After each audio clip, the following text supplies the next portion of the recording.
এই যে বড়াগুলো ভাজতে শুরু করে দিয়েছি। ধনে পাতার বড়া করছি। এই দেখো, এর মধ্যে দিয়েছি হলুদ, একটু লঙ্কার গুঁড়ো, একটু চিনি, আর একটু হচ্ছে নুন। আর এর সাথে আছে হচ্ছে গিয়ে, এই দেখো, এটা হচ্ছে গিয়ে তোমাদের বলি, বেসন আর চালের গুঁড়ো। ঠিক আছে, এইটুকুনি উপকরণ দিয়েই আমি আজকে করবো হচ্ছে গিয়ে এই যে ধনে পাতা কুচিয়ে রেখেছি, ধনে পাতার বড়া। ঠিক আছে, আমি আগে থাকতে জল মিশাই নিই, শুকনো শুকনো আগে চটকে নেবো। চটকে নিয়ে তারপরে দেখবো যদি জল মেশানো দরকার পড়ে তাহলে জল মেশাবো, না হলে জল মেশাবো না। এরকম করে চটকে নেবো আগে।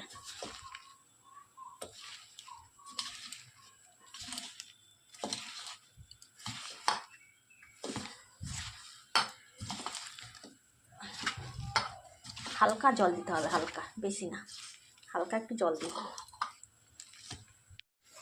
এই যে বড়াগুলো ভাজতে শুরু করে দিয়েছি।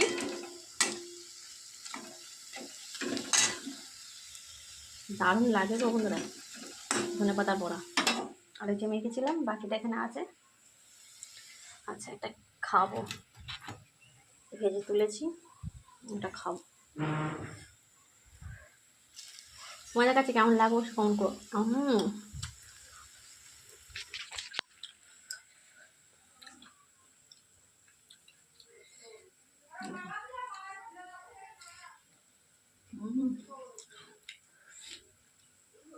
দারুণ হয়েছে।